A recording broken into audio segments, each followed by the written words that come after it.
Good afternoon, ladies and gentlemen. You have tuned into the Rebel News live stream on this, a Friday, January 24th, 2025.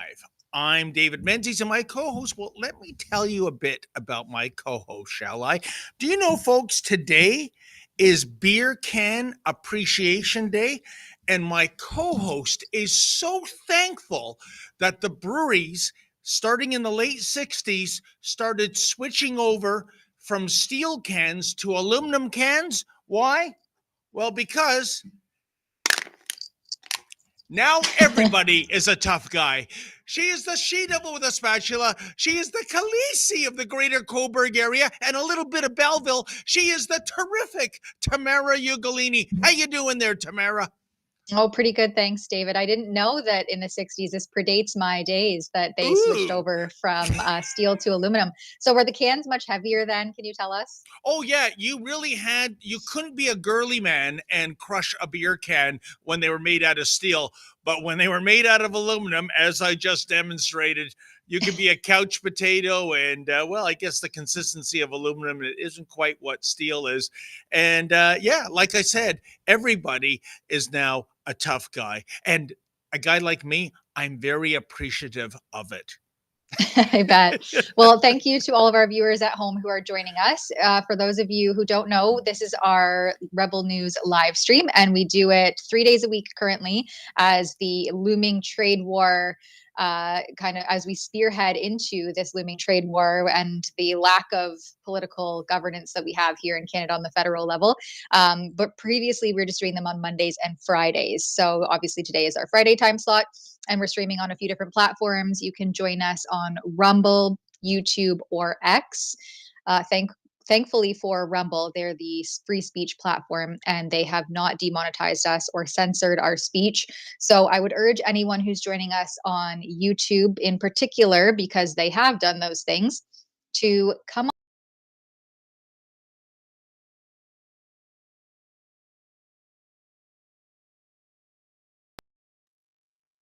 our lights on and the camera is rolling. So if you haven't already, head on over to Rumble. There you can also give us what's called a Rumble rant. And so for a $5 US donation or more, if you so please, you can have your comment or tip read to us on air. And we always appreciate when our audience engages with us, because it lets us feel the temperature of the room. And it also is a great way for you to have your voice heard on a larger platform. So head on over to Rumble, send us a Rumble rant, and let us know what's on your mind on this Friday, January the 24th, as we head into probably a provincial election starting next week, says Premier Doug Ford. Yeah, and we'll get to that video clip in a second. Isn't it just so sad, Tamara Ugolini, that Canadians are clamoring for an election, and then you wake up today with the announcement, oh, we're getting an election. Yeah, no, not a federal election, which everybody wants, practically. Although if you believe Karina Gould, she says Canadians don't want a federal election. Wow. But Doug Ford, a provincial election, he's got a super majority government. He's got it for another 2 years at least. And this is pure politicking. But before I get into, and you know what it reminds me of, Tamara Ugolini? It's that great sales contest in Glengarry Glen Ross, where these hapless real estate guys have to go out and sell these no-hope properties. And for the month, whoever makes the most sales, well, first prize, Cadillac Eldorado.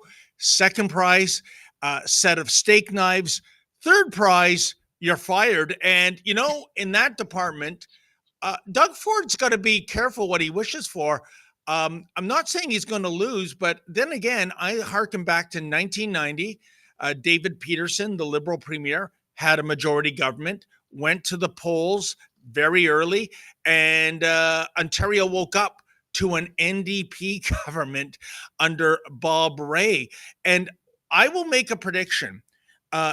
Regardless of who wins, I think, Tamara, you are going to see one of the lowest, if not the record lowest turnout in a Ontario provincial election. One, because it's going to be in the dead of winter, which is really no excuse, but people will use that as an excuse. And secondly, even supporters of Doug Ford, and this is what he's got to be careful of, are going to say, I don't agree with this. He's going to win anyway, so I'm just going to stay at home, right?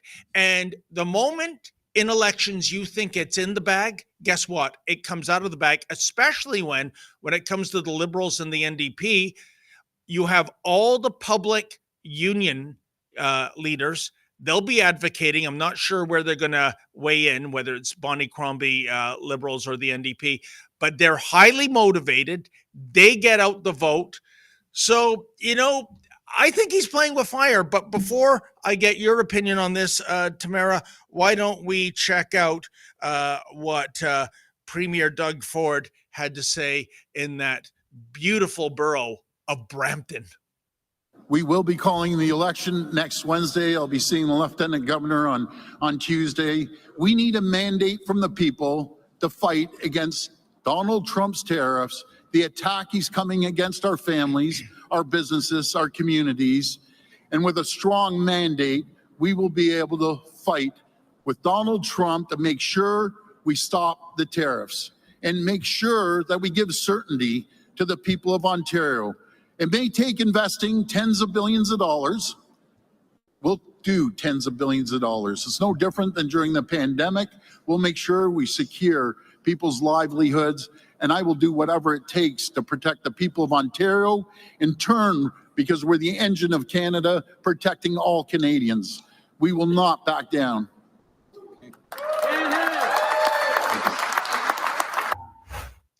That is so concerning to me, that tens of billions of dollars, let's spend tens of billions of dollars to clean up our streets and get our borders under control. Why is it that Doug Ford and certain other premiers want to go into a trade war and escalate these tensions? I think that the way Premier Danielle Smith, and we'll get into this a little bit further, but Quebec Premier Francois Legault, I think that their approach to trying to be diplomatic and rein in a lot of these escalating measures is what is going to be a win-win for both countries.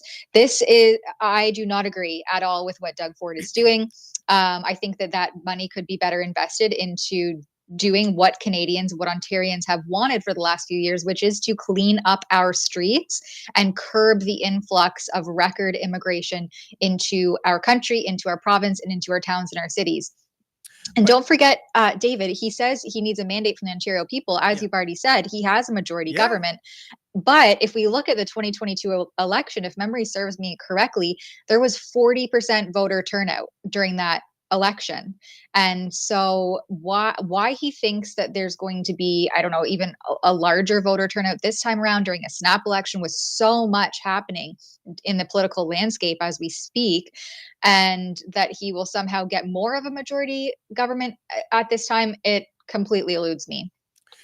It's pure politics, Tamara Ugolini. They're looking at the polls, which suggest he will have another majority mandate, but nothing is for certain. But I want to reverse engineer this. He says he needs a mandate, which, of course, as you mentioned, he already has. He has a majority government for another 2 years to fight the Donald Trump tariffs. But those tariffs, that is just conjecture right now. We were expecting on Monday, as soon as Donald Trump took office, that we would be whacked with tariffs. That didn't happen. We've been told, and it's been widely reported, they're coming on February the 1st. earlier this week, and I'm surprised this is not getting more publicity, on a Toronto radio station, Alberta Premier Danielle Smith was interviewed, and she says that Donald Trump misspoke about the date. It's not February the 1st, but Premier Smith said it is actually April the 1st, right? But again, until it happens, what I'm getting at, Tamara, if you are going to build the case that you need a mandate to fight Donald Trump's tariffs that are going to hurt Ontario, can you not wait until February the 1st? Or if Danielle Smith is correct, April the 1st? And it might not happen. We don't know if these are negotiating ploys. We don't know if Donald Trump is really concerned way more about Mexico than Ontario and Canada. But once it's a reality, then maybe you have some solid ground to say, I need a mandate. But right now, it's just speculation, isn't it? Yeah, that's a really good point, David. And I think that we know President Trump is a professional troll. And so he'll troll people just to gauge the temperature and to see, where that line is going to be drawn. And I agree that Doug Ford's position, it started off that he was going to cut energy to the United States, cut electric energy to the United States. And then he was going to pull, I think it was bourbon, U.S. bourbon from the shelves in Ontario, from the LCBOs, which you can still get, I think, at select convenience stores because of what he's done with the availability of liquor in Ontario. And now he's saying that we need a new mandate. I mean, Ford is quite literally just flip-flop Ford once again. He's all over the map. He can't seem to figure out what exactly to nail down and to hold true on. He's just going every which way and throwing things at the wall to see what will stick, is how I'm reading this. And by the way, Tamara Ugolini, I'm going to give myself a Barry Horowitz pat on the back because I think I coined the nickname Triple F for him, Flip Flop Ford. This guy flip flops more than a marlin once you reel it in and throw it on the surface of the boat. But I just want to point out one thing you said, and you're absolutely right. One of the targets, if you can imagine, is Kentucky bourbon. And he's got the power, evidently, to yank Kentucky bourbon off the shelves of the hard liquor monopoly that is the LCBO. Yeah, in Ontario, the market's been opened up for supermarkets and gas stations and convenience stores to sell liquor. Oh, but not all liquor, beer and wine. We're not quite adult enough for the hard stuff, Tamara Ugolini. And if you can explain why, there's a steak dinner in it for you. But as I understand it, these Kentucky distilleries, I've been told, I'll have to fact check this, get a lot of their rye from the province of Alberta. So, Triple F, he's hurting Albertans and a Canadian province by eradicating Kentucky bourbon on the shelves of our liquor monopoly stores. Unbelievable. But why don't we move on to, love this one, Tamara Ugolini. It is blackface mocking Trump's vision of a new American golden age. Let's hear the Prime Minister taking the long goodbye exit, weighing in on Trump's magnificent speech going back to Monday. Donald Trump has announced that he wants a golden age for the American economy. That means they're going to need more energy, more minerals, more steel and aluminum, more lumber, more concrete, more of the things that Canada is already sending them as a reliable and trustworthy partner. If he does move forward on tariffs on Canada, as he has said, whether it be back on January 20th or on February 1st or February 15th as a Valentine's Day present, or on April 1st, or whenever he says he's going to do it, as he keeps repeating, two things will happen. One, Canada will have a strong, robust response, because we don't want this, but we will respond if necessary. And two, prices for American consumers on just about everything will go up. And we don't think he wants that. So we're going to be there. Donald Trump has announced that he wants. I Oh, wish we could see the clip of Trudeau actually walking down those stairs. Just I don't know why he has to be so weird. He's walking just the way he's walking, and I think his sweater looks like it's on backwards, and he just you're right. it's Yeah. so bizarre. And he says something, Canada will have a strong, robust response, but the prime minister, who's outgoing, by the way, he's resigned from his post as prime minister, and now the Liberals on the federal level are too busy playing political musical chairs, trying to figure out who's going to lead the party than actually lead the country. He he's saying this as he left his post as prime minister, is waiting for his successor to come in and fill those very small shoes, and then he's also prorogued parliament. So we don't even have a functioning federal government as it stands currently, and we won't until the end of March if all goes according to Trudeau's plan. And so how he can stand up there with his sweater on backwards and tell Canadians that we will have a strong, robust response as he's exiting his role and he's prorogued our parliamentary business is absolutely absurd. I don't know what kind of la imaginary land Trudeau's living in, but it's not reality. Yeah, and you make a great point about his haberdashery, Tamara Ugolini. I mean, yeah, you don't have to wear a tuxedo, but he is still the prime minister, and I would like to see. There he is. Look at his legs; they just look so weird. Yeah, and I like a little decorum to go with the leader of the nation, even him. This idea of a backwards sweater and looks like the kind of blue jeans you would wear around the house when you're doing spring cleaning. Come on, well, at least I can't remember his name. Well, who was the Liberal MP that showed up for a Zoom meeting twice naked? Yes. He's don't no wanna go longer back to there. those. But I guess we should be grateful for small mercies. But Tamara, here's where I come.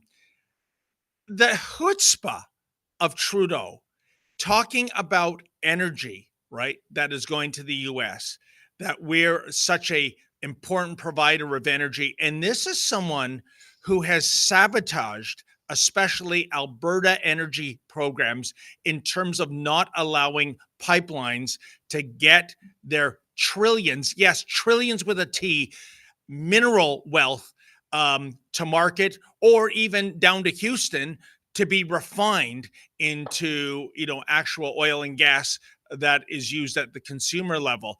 So there's that. And also, Trudeau better be careful, because it's not like Canada has monopoly. There are other nations that can provide energy, but the number one provider of energy for the United States of America might be, drum roll please, the United States of America. Under Trump's original reign, the US, for the first time in 70 years, was energy independent thanks to the fracking miracle that Biden and his cohorts eradicated. In fact, the US was actually exporting energy in the 4 years that Donald Trump was the president. So if he could do it 4 years ago, Tamara Ugolini, why can't he do it again? So I don't think we can play that trump card, A, and B, how disingenuous can you get? The only reason blackface doesn't allow those energy projects to come to fruition in our very own Dominion, well, that's out west, where in Alberta, I think the Liberals have one MP. So it's a write-off for them politically. And secondly, it's all about playing the climate change narrative. We've got to go to the poorhouse with a smile on our face because, hey, we're saving Mother Nature. Give me a break. Yeah, and part of Trump's first orders of business as president when he took the reins on Monday was he explicitly stated over and over he's going to bring manufacturing back into the United States and reduce their dependency on foreign exports and international trade. So this flies in the face of everything that Trump announced on Monday that he's going to do to to stop being so reliable on these external factors. And then I don't know if we're going to get into it later, but maybe now's a good time to bring it up. Quebec has now sided with Alberta Premier Danielle Smith. Amazing. And said, wait a minute, no, anything that we do disrupting this flow of energy and trade between our two countries, because the United States is our closest ally and partner when it comes to the global economy.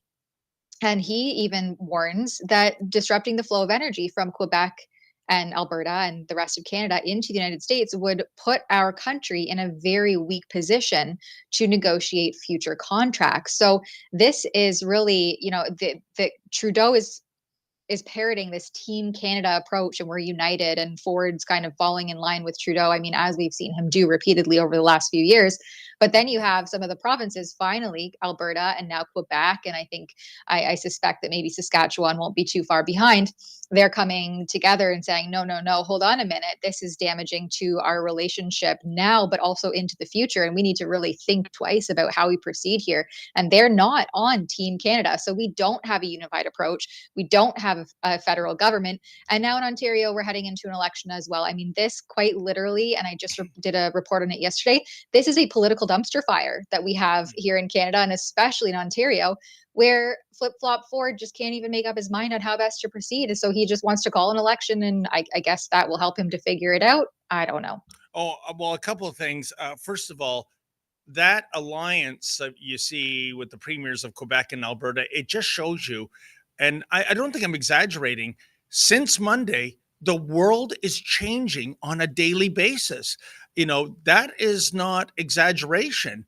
I mean, even at the inauguration, when you saw so many people, all the, billionaire, even trillionaire tech CEOs showing up at the inauguration, I heard one analyst say, if I didn't see it with my own eyes, I would have sworn this was an AI generated image. So enemies are becoming friends, or at least frenemies. And this is yet another indication of that. And again, on Doug Ford saying he's got to call an election to get a mandate to save Ontario and therefore Canada. And, where the needle on my BS meter, Tamara Ugolini, veered heavily into the red zone when I heard him condemning his opponents, Liberal leader Bonnie Crombie, NDP leader Merritt Stiles. He said if either of those ladies had to negotiate with Trump, his quote was, they would be an absolute disaster for Ontario and thereby Canada. An absolute disaster. Tamara, that's what he said about Olivia Chow when he threw his backing against another candidate. I'm having a Biden moment. I can't remember who it was, but on the eve of the election, he said Toronto under Olivia Chow will be an absolute disaster. And when Chow was voted in, thanks to the union muscle, suddenly, it's a great day, and I'm so happy to see Mayor Chow in City Hall. It's unbelievable. Again, flip-flop Ford. I don't know what to believe when he opens his mouth. Yeah, I'm starting to think probably just the opposite of whatever he says. We have a quick super chat here from Ryerson Gary, who gives $5. He says, if Doug Ford and his governing Liberal Party of Ontario, right, because they're the progressive Conservatives, do not initiate his tariff war with the U.S., look for a 1930s style depression. Tariff wars in history have always caused massive unemployment. Yeah, they're already warning of that. Yeah, and Ryerson Gary is correct calling him the Liberal Premier of Ontario, or certainly the party's official name is Progressive Conservative. Forget the conservative part. Emphasize the progressive part. Tamara Ugolini, I'm not kidding. I don't see any difference between this Ford government and the McGuinty-Wynne Liberal government. In fact, in many cases, it's actually worse. One of the planks that Ford ran on back in 2018, if you recall, was to fix the radicalized sex ed curriculum. It has become undoubtedly more radicalized in the last 7 years. Forget about fixing it. That's just one example. Also, he's spending like a drunken sailor. another example, I spoke of this in a rant earlier this week. It's a little thing, but it's about bending the knee to woke cancel culture. For 5 years now, on the lawns of Queen's Park, the statue of our first prime minister, a conservative no less, Sir John A. Macdonald, remains in a tomb, a makeshift coffin, because it was too triggering to the likes of Black Lives Matters adherents and Antifa. And you had Bonnie Crombie, the Liberal leader of the Liberal Party of Ontario, coming to the defense of taking down that coffin to display Sir John A. Macdonald. I'll take her at her word. But imagine that, Tamara, a conservative, air quotes, premier doesn't want to see that trigger called our first prime minister on the lawns of Queen's Park. And in 2018, said to the city of Victoria, BC, which was the first to hop on the John A. Macdonald cancellation program, if you're taking your Sir John statue down, send it to Ontario. We'll find a home for it here. So he's gone from, we'll have 2 Sir Johns on the lawns of Queen's Park, to no Sir Johns, and a Liberal saying, hey, bring back Sir John A. Macdonald. I think I'm living on the bizarro Superman world right now. Yeah, that was the theme of our Wednesday stream, just how bizarre, upside down world we are living, which always seems, I've been saying since 2020, the same thing. And then every time I think it's going to get better, in fact, it just keeps getting worse. So I'm hoping that actually having Donald Trump back as the president of the United States will kind of rein in some of this hysteria and this illogical nonsense that we're living through. But we'll see, because even Trump is acknowledging and recognizing that Canada is not being very cooperative. It's funny because we're known on the global stage as being these like passive, kind of go along to get along kind of people. And now we have these ridiculous leaders that are supposed to be elected to represent us, not actually representing the true wants and needs of Canadians. And Trump's seeing that they're being very difficult to deal with. Here, let's show this quick clip of Trump saying that. One thing we're going to be demanding is we're going to be demanding respect from other nations. Canada, we have a tremendous deficit with Canada. We're not going to have that anymore. We can't do it. I don't know if it's good for them. As you probably know, I say you can always become a state.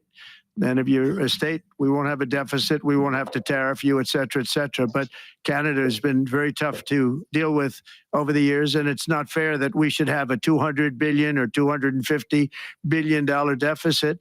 We don't need them to make our cars, and they make a lot of them. We don't need their lumber because we have our own forests, et cetera, et cetera. We don't need their oil and gas. We have more than anybody.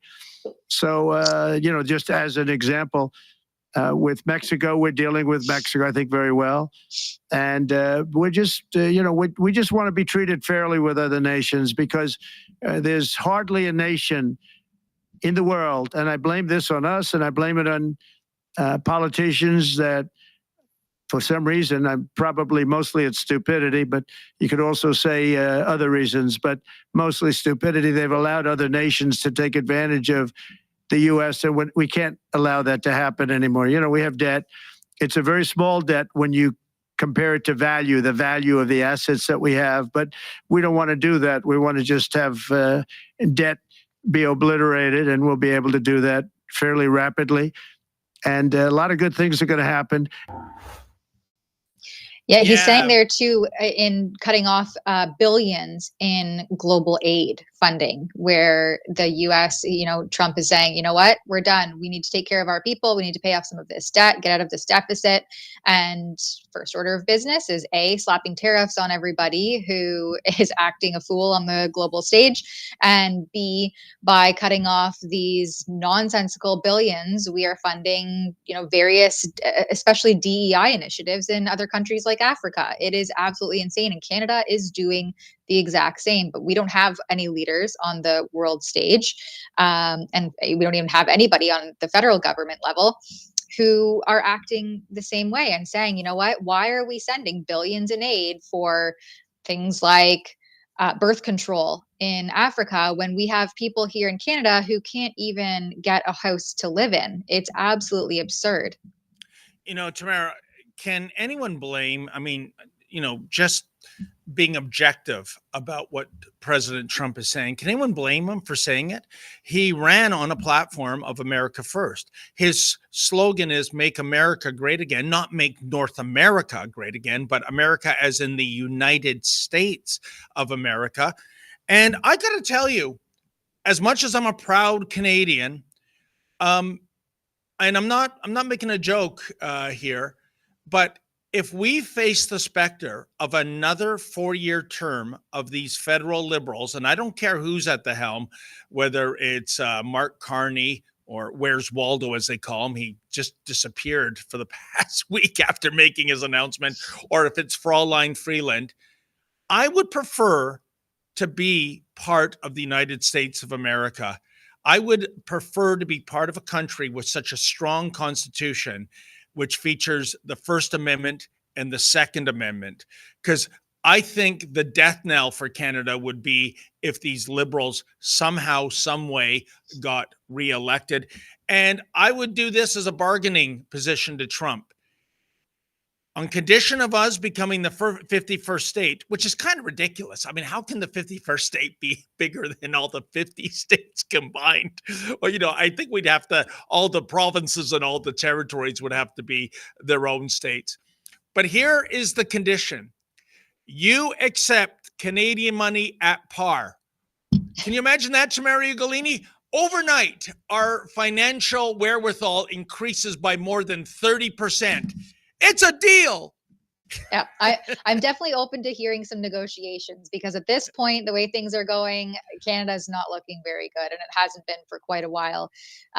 So yeah, I'm definitely open to hearing more and having those negotiations. And Danielle Smith, it really is like the light in all of this darkness, who's the one who seems to be really leading the charge and leading the country through this tumultuous time. And she says here it's time for Team Canada, quote unquote, which she didn't join, to get serious about domestic energy security, nation building, and trying to grow our economy.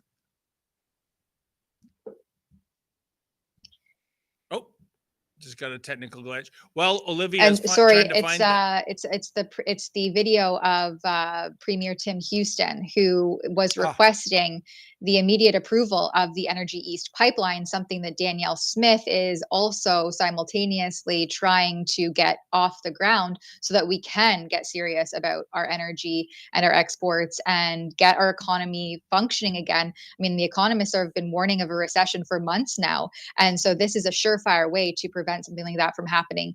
So maybe we should just cut to that quick video of Premier Tim Houston. Jurisdiction has unique potential impacts, but certainly during the discussion, I called for the Prime Minister and asked the federal government to immediately approve the Energy East project. That's something that they could do, and I encouraged them to do. There was support from a number of premiers on that as well.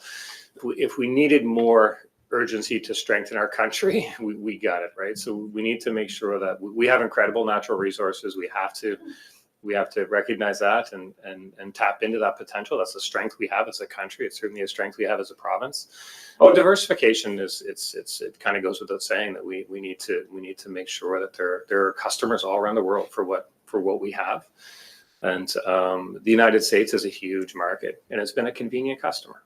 But now is the time to also, of course, look for diversification, not only across our country but around the world. And a project like the Energy East could move resources from the west to the east and then onto Europe. Like, it will open up incredible opportunities for our country. Well, Tamara Ugolini, knock me down with a feather. Suddenly pipelines aren't the devil's playthings anymore. Suddenly there's some merit into pipelines transferring our energy wealth. Like I said, the world is changing every day since inauguration. Well, and there's a progressive conservative of Nova Scotia, and taking such a drastic turn or taking a different path than our apparent progressive conservative government, Doug Ford. I mean, it's just if we want to pretend like we're on a unified Team Canada approach, let's at least get it together and try to have some unified messaging here. We have Alberta doing one thing, Quebec siding with them, Nova Scotia coming in and siding somewhat with some of what they say, and then we have Doug Ford, who's just like a fish out of water, flip flopping every which way, doesn't know where he's going to land. And so, well, let's just call an election and hope that the riffraff sorts itself out, I guess. It's absolutely absurd. There's no other word for it. I keep coming back to absurd. And by the way, on the issue of flip-flop Ford and our February 27th election, Tamara Ugolini, I forgot to ask your prediction. Is it a lock?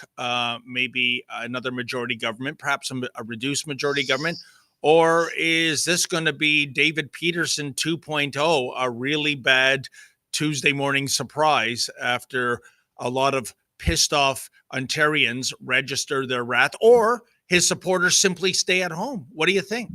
Yeah, well, if we had 40% voter turnout last time at the actual scheduled election, I'm really nervous to know what the voter turnout would be this time. I don't even know that I've heard any comments from Bonnie Crombie or Stiles about what their plan of attack would be with this looming trade war. I really don't want to even think what it would be like trying to negotiate with those two individuals. I mean, Ford has tons of faults, don't get me wrong, and he's certainly not my first choice, but the other choices aren't any better. And that's the problem inherently with politics, is that sometimes you just have to choose the one that's not that's the least bad, right? I think that they're all bad, and we're left at the end of the day trying to scramble to pick one that is the not so bad option. Yeah, it's so hard to say because Toronto always votes so much differently than some of the rest of the province. I mean, I live in a rural municipality where it's very heavy conservative, both on a provincial and, of course, we have a federal conservative MP here as well. And so it's hard to gauge the temperature in other regions because Toronto feels like such an outside world, even though it's only 100 kilometers away. And Tamara Ugolini, I agree with you with all the choices being bad.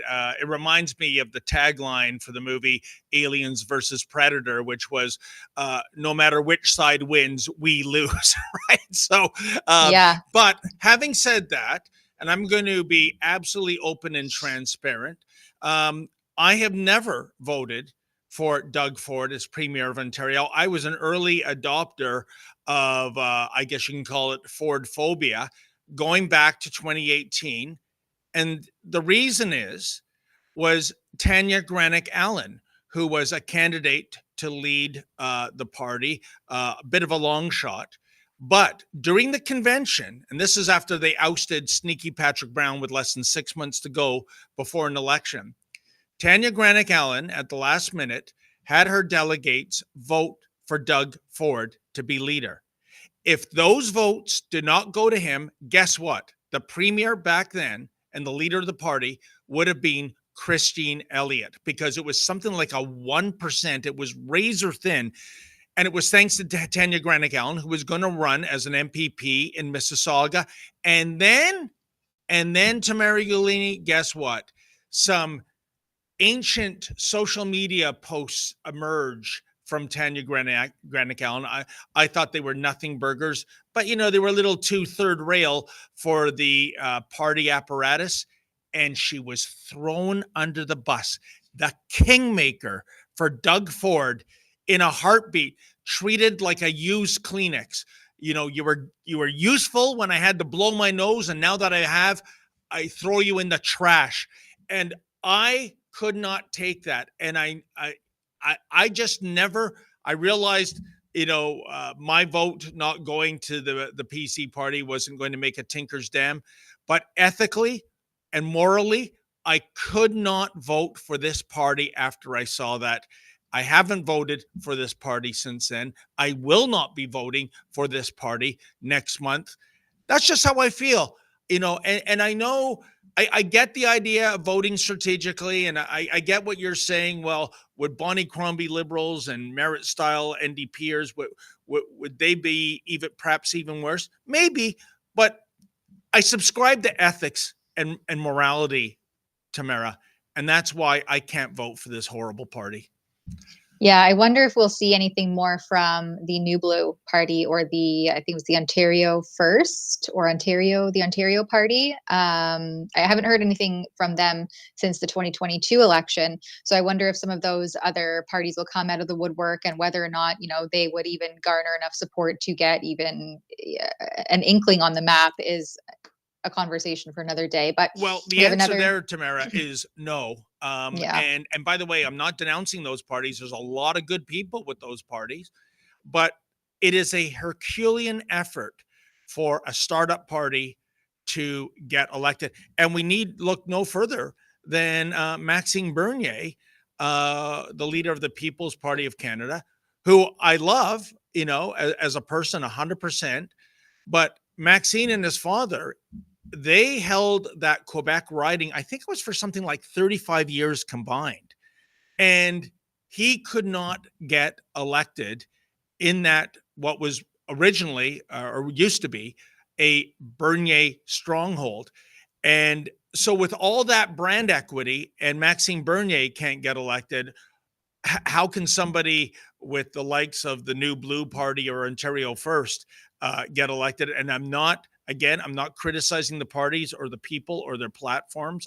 They're great, but it's just a reality of our political system. Yeah, I see a tweet already being put out here by the New Blue Party of Ontario. Just 40 minutes ago, not even. It says Doug Ford spent billions of taxpayer dollars making sure PC and liberal lobbyists got rich off of COVID, and he did it without a mandate. Now he wants to do it again by calling an election when people aren't paying attention because they are more concerned with staying warm. On February 27th, vote New Blue. So they're already coming out. And you know what? That is a fantastic point. And the leader of the New Blue Party, Tamara, as you know, is Jim Karahalios, and he's a very smart man. Yeah, maybe even if it means a protest vote, putting a New Blue sign on my lawn, so be it. I'm sorry, I just can't vote for the Doug Ford PCs. Yeah, they've flip-flopped too many times. We have another quick super chat here from Ryerson Gary, and then I'm going to get into a Rumble ad read. So Ryerson Gary says, Pickering councillor Lisa Robinson can't get a seconder on a motion to ban bribes. In fact, she has had 3 suspensions without pay on similar issues. Why no Doug Ford and conservative support? I mean, speaks for itself. Tamara Ugolini, it's much worse than what Ryerson Gary points out. Not only is the province of Ontario moving in to lay down the law with the city of Pickering, which is the most censorious municipality in all of Canada, but they are right now, and maybe it'll die on the table because of this election call, looking at legislation that will have municipalities remove duly elected councillors like Lisa Robinson. In fact, you could call this the Lisa Robinson rule without going through that messy business. So what's it called again? Oh yeah, an election. So just by a royal decree, if a councillor is making too many insensitive comments, asking too many impolite questions, off with her head. And that is what the Doug Ford PCs believe in, that level of censorship. Oh, and in the height of hypocrisy, Tamara Ugolini, that legislation would only apply to municipalities. It wouldn't apply to Ontario MPPs. Oh, no. They're cut from a different cloth. They are so much superior and intellectually pure than those municipal people. Give me a break.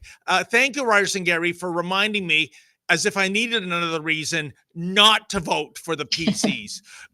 That's right. Thanks so much, Ryerson, Gary. Appreciate that. All right. So we have a quick ad read here from 5G Free.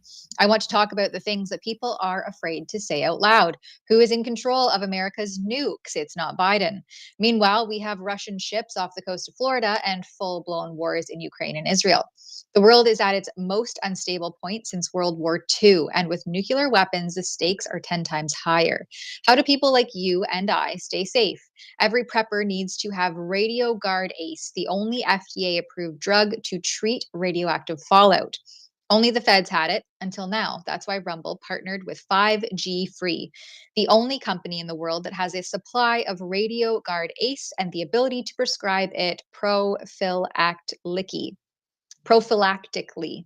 Get their radiation energy kit with Radio Guard Ace, potassium iodide, Zofran, and a Geiger counter.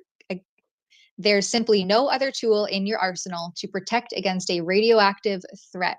Go to 5gfree.com, code STUDIO to save 15% and get yours today. There you have it. We'll go to a quick ad break and come back to some more crazy happenings within the federal government.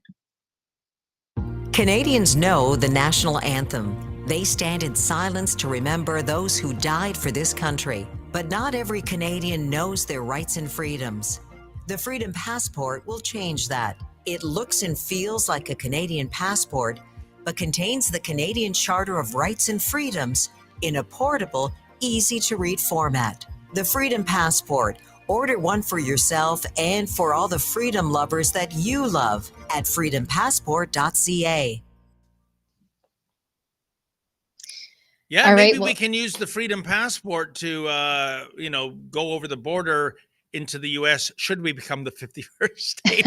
We don't need the actual official Canadian passport. which looks like such a joke now after Trudeau remodeled it. I think, are they talking about going back to the original design? Or I haven't heard, but it would be really nice to do that. Although I did get a 10-year passport, and unfortunately it's the new one. So I don't know what happens to us. We're up creek without a paddle, I suppose. 100%. So, why don't we move along? What's that, Olivia? This next report here we have from Alexa Lavoie, our Quebec correspondent. We chatted a little bit about it on the live stream on Wednesday about how she was manhandled out of a Trudeau cabinet retreat this past weekend. And we said we would have more to come about the targeting that her and our videographer Guillaume Moy then faced trying to leave this event. And we have a quick little, well, it's not quick, but we'll show you a quick snippet of the full video, which went out, I believe, last night, where you see exactly how Alexa and Guillaume were treated by the Quebec Provincial Police. But let's play this little snippet first. Alexa Lavoie for Rebel News, reporting from Montebello, Quebec. Today, I'm bringing you a quick update on how the police are operating here in the province. I came to Montebello to cover the Liberal retreat taking place here. We brought our truck to display a clear message. We want an election now, and it's time to end off Alberta. For a while, our truck was parked peacefully, and two provincial police seems to keep an eye on it.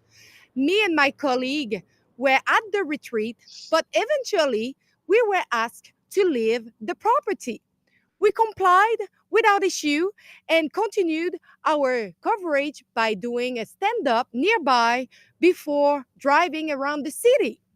Then, as you might expect, the police pulled us over. Initially, they cited something that led to no infraction and no fines. But since I was filming, it was obvious that the officer tried to dig for something to use against us. That's when they accused me of not wearing a seatbelt, a claim that is absolutely false. This was a blatant attempt to target and punish me for doing journalism that challenges their narrative, meaning the narrative that aligns with the Liberals. After a back and forth, they issued me 2 fines. One was for allegedly not wearing a seatbelt, which also came with 3 demerit points. The second was for refusing to identify myself, which is also untrue. I made it clear that I wanted to speak with my lawyer, a right I have when facing charges. Moreover, as a passenger, I wasn't required to present ID. I provided my name and they already had all the information they needed about me. It's clear. Yeah, we can. This was an attempt. For anybody who wants to see the full video, it's posted on X and then, of course, our YouTube, Rumble, and Rebel News website.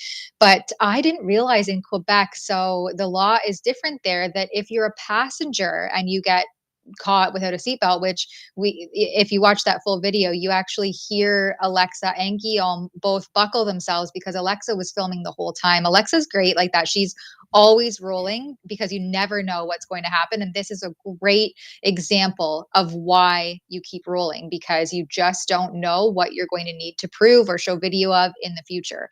And so Alexa was filming the whole interaction. When they're leaving the truck, they get into their vehicle because they could see that the police were watching them, and you can hear them both buckle their seatbelts. But regardless, I didn't realize that in Quebec, as a passenger, if you aren't buckled, you'll get a fine, but you'll also lose demerit points. So we don't have that in Ontario. You have to be a driver. Only drivers can lose demerit points.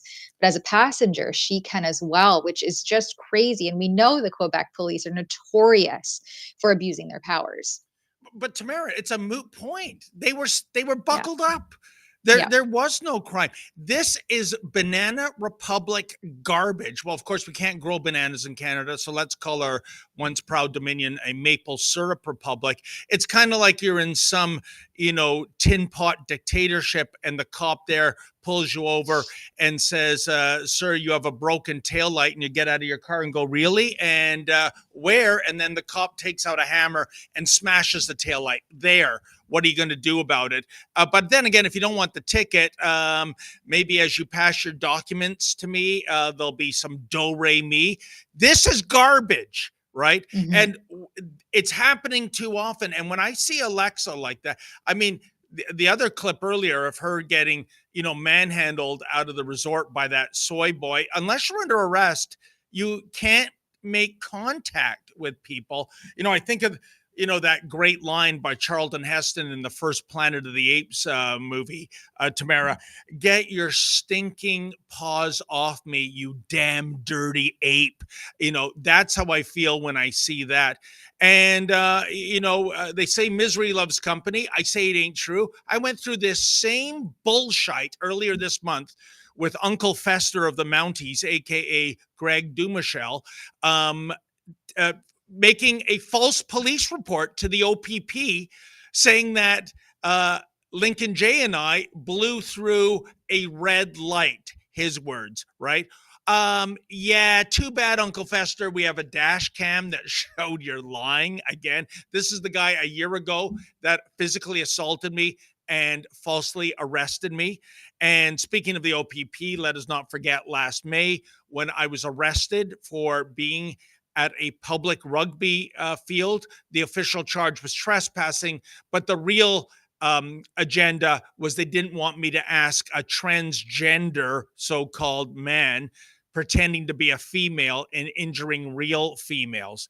There is your Canadian police, at work. And Tamara, it breaks my heart, because I like to think we back the blue, and we do back the blue, but there are rotten cops and there are rotten police services with rotten cultures. And you just saw it with the Quebec Provincial Police with Alexa, and you can't mollycoddle these guys. Dumichel, I am absolutely shocked that he is not on at least desk duty as opposed to being fired outright. Officer Bubbles, another thug on the Toronto Police Service that arrested this diminutive lady for blowing bubbles, claimed it was assault. He's not been fired. He's been promoted. I believe he's a sergeant right now. And, is anything going to happen to those cops lying? openly lying about seatbelts. We want two things from our police, don't we? A, uphold the law. B, tell the truth, right? Especially when you're on the witness stand. That is the worst kind of lie, because these are our guardians. And if they lie, they can put you away for a long, long time. So I can hardly wait to see when we get our day in court with Alexa on this one. I can internally take it, Tamara. I don't know about you, but when I see my colleagues bullied this way, especially by those in authority, my blood boils. Yeah, and where are all these so-called advocates who are Oh, saying, women journalists are being targeted and all the violence and the hate and the harassment. And then you see your female colleague journalist be physically removed and manhandled by Trudeau's staffers, right? This isn't these aren't even security guards. It's nothing to do with the property owner asking her to leave and she won't, or trespass. There's no police. These are staffers manhandling a journalist who is quite literally just trying to ask a question. Why aren't you calling an election? And this is the way that they're treated, and radio silence crickets from all these supposed advocacy groups. It's astounding. Great point. Canadian Civil Liberties Association, PEN Canada, Canadian Association for Journalists for Free Expression. Where the hell are you people? Are you that politicized? Governor General Mary Simons, who hosted a media, I forget what it was called exactly, but it was denouncing, violence and hatred against women in the media space. Just last year, she hosted this whole panel about it, funded by our tax dollars. And nope, radio silence from all of them. But I really liked Joe Warmington's take on it. He's our friend from the Toronto Sun. He said, he calls it a police state, point blank, tags Justin Trudeau and Francois Legault, the Premier of Quebec, in there. He says, if Alexa Lavoie had been an illegal crossing at Roxham Road, they would have carried her bags. Yep. But instead, to please a clean to power prime minister and government, they make up a charge the way Trudeau made up the Emergencies Act. Police abusing their position is a serious matter. This is how they do it in Cuba. It's a sign of a failing country. Donald Trump sees the imbalance toward conservatives. Canada needs an election. And that's quite literally what Alexa was asking Trudeau is, why aren't you calling an election? But Joe Warmington, who I love like a brother, Tamara, he is the statistical anomaly out there when it comes to mainstream media. There should be an avalanche of tweets just like that one. And by the way, since Joe Warmington's going to bat for us, I'll go to bat for him. I urge our viewers to read his column of yesterday. I believe the headline was simply broken. It is an inventory of what the Justin Trudeau Liberals have done to Canada. It's beautifully written. And wow, if you needed a reminder, and certainly we don't when we go to the gas pump and the grocery store, of how bad things are after 10 years of this vandal in the Prime Minister's office. If you need a reminder, read Joe Warmington's column, Broken. It's really it's a shattering piece of journalism. And Alberta Dawn gives us a $5 Rumble rant. Thank you so much. He says premiers, or she, I don't want to assume your gender, premiers should have been meeting with their U.S. counterpart as soon as it was obvious Trump would win. Trump is promising red carpet service for any company that brings $1 billion. Yeah. You'd think being proactive might have worked in some people's favor, but our leaders don't think that way. No, and at the House of at Parliament Hill, Tamara, the lights are on, but nobody's home at the worst possible time, right? I don't even know if the lights are on. Yeah, the lights are off and no one's home. It's just dead silence there. It's really. It's not obviously in the best interest of Canadians.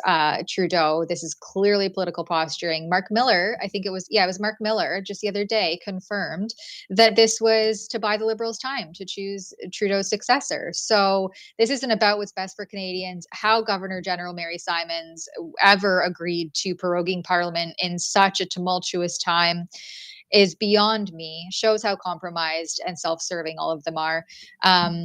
And then, meanwhile, we have this paralyzed Parliament, no parliamentary business. Anything that was already on the docket is now off because of the prorogation of Parliament.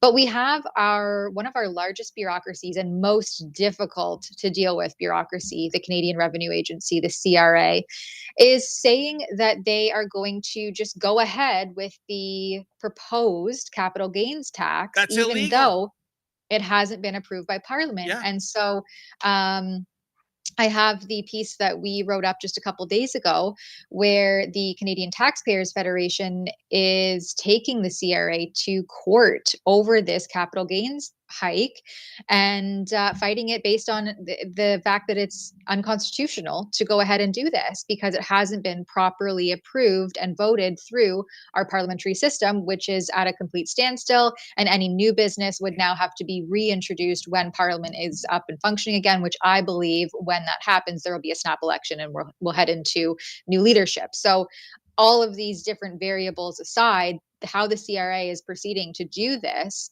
is absolutely absurd. And I think the CRA as a whole, that entire bureaucracy needs to be completely dismantled and investigated because the things that they are doing and the way it's being run is beyond the pale, in my opinion.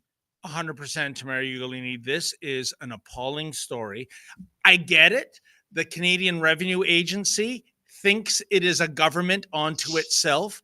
It has governmental powers. It can freeze your bank account or just take money out of your bank account. I bet Fraulein Freeland is down with that. She won't have a problem. But the fact is, you are the bureaucracy. You are not the legislative branch of government. That's the party in charge. And as we just said, it seems like nobody's in charge. You have absolutely zero right. And Tamara, I tell you, if that court challenge fails, God help us all, because that will set a precedent of other bureaucracies going, well, yeah, it's not it hasn't been approved in Parliament, but we think they might have, could have, should have approved it. So we're going to enforce this as law. No, it doesn't work that way. Yeah, I really like that the Devin Drover, the general counsel for the Canadian Taxpayers Federation, I'm just going to quote him in this article. He says, there should be no taxation without representation. Yes. That's why we are now taking Trudeau and the CRA to court, right? Taxation without representation is illegal, right? It is unlawful. If you're being taxed, you need to have fair and accurate representation. And I would argue that on a lot of different levels, we are being taxed without representation as it stands right now. But this is a glaring instance of that. And yeah, if the courts, depending on how the courts go with this, and also there's another court challenge where there's been a motion filed to unprorogue Parliament, and the Justice Centre for Constitutional Freedoms has filed that on behalf of, I know, one lawyer, R.S. Urbanos, I think his name is, and someone else on behalf of the two of them. And they're calling on the courts to bring Parliament back into session because of such importance and things happening on the world stage with the tariffs and basically just the tariffs, and that we need a functioning Parliament to do what is in the best interest of Canadians. So these are two really important things that are going ahead in the Canadian court system, and we'll see. Hopefully they're successful and we could have Parliament back functioning sooner rather than later, and this unlegislated tax hike on capital gains thrown to the wayside. Well, if I had to bet, Tamara Ugolini, and based on the NFL playoffs last weekend, that didn't go so well for me. But anyway, if I had to bet, I would predict that the Canadian Taxpayers Federation claim against the Canadian Revenue Agency implementing a policy that's not law. I honestly, I'm not a lawyer, but I can't see how that goes down to defeat. I really can't.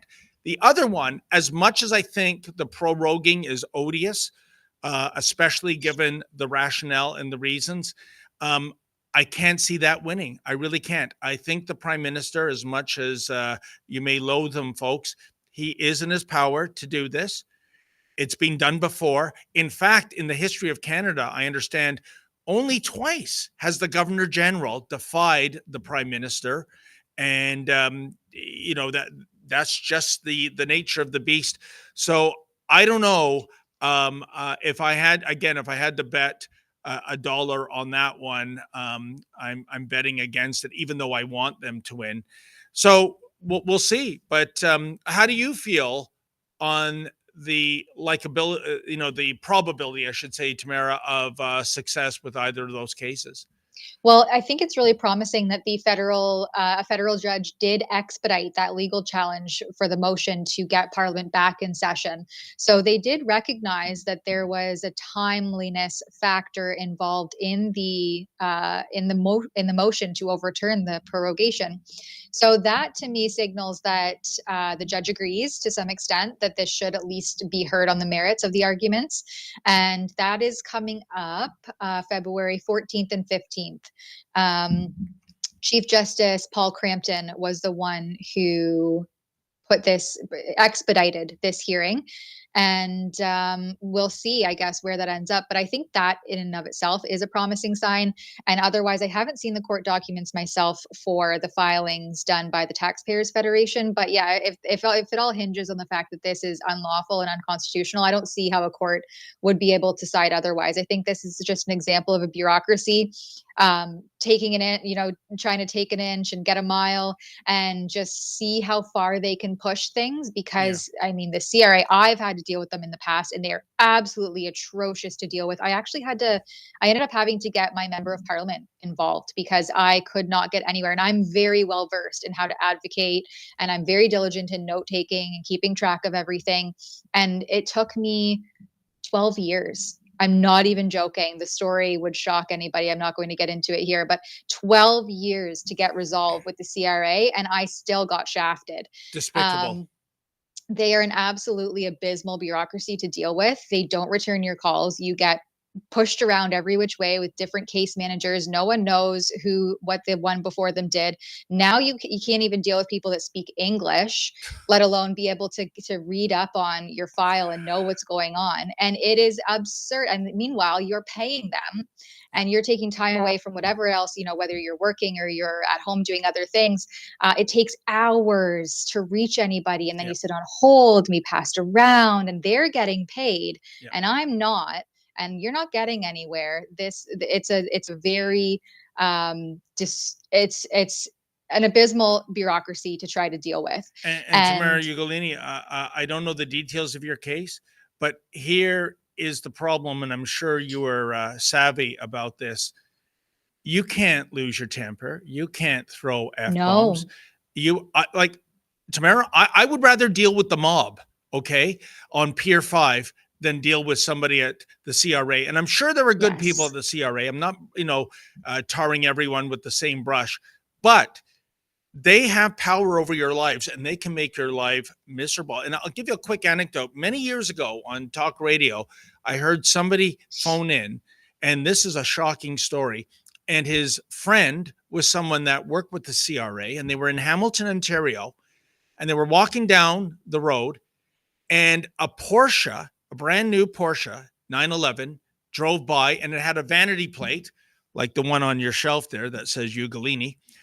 And what the vanity plate said was paid for. And the fellow who was the CRA employee, he went, "Oh, that is just so in your face. That is not right. That's just flaunting your wealth." Guess what, Tamara Ugolini?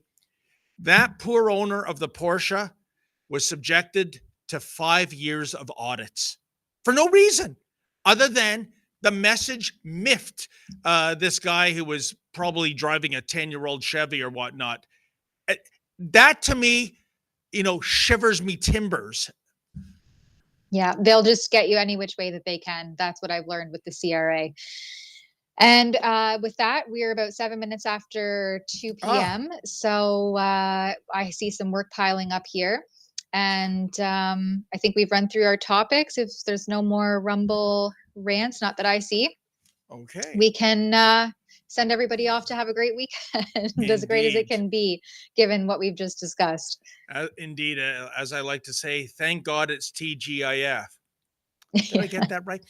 Anyways, Tamara, thanks for filling in for the sensational Sheila Gunn Reid, who is still in Davos, I do believe. And by the way, I want to say to the team, They are knocking it out of the park. Those reports, folks, if you haven't seen them, they are going after the heaviest hitters and asking the kind of impolite, insensitive questions the mainstream media dare not ask these Richie Rich types. Every video has been an absolute home run. So I salute my colleagues there, the big boss man, Ezra Levant, Avi Yamini, Leapin Lincoln J, and Sheila the She-Devil, Gun Reed. So folks, please take a look. And folks, thank you for tuning in. A special thank you to those who made a financial contribution. We greatly appreciate that. I will be back in this chair on Monday with the aforementioned Sheila Gunn Reid. In the meantime, have a great weekend. And as always, stay safe and stay sane. America is also a free nation once again. On day one, I signed an executive order to stop all government censorship. No longer will our government label the speech of our own citizens as misinformation or disinformation, which are the favorite words of censors and those who wish to stop the free exchange of ideas and, frankly, progress. We have saved free speech in America, and we've saved it strongly.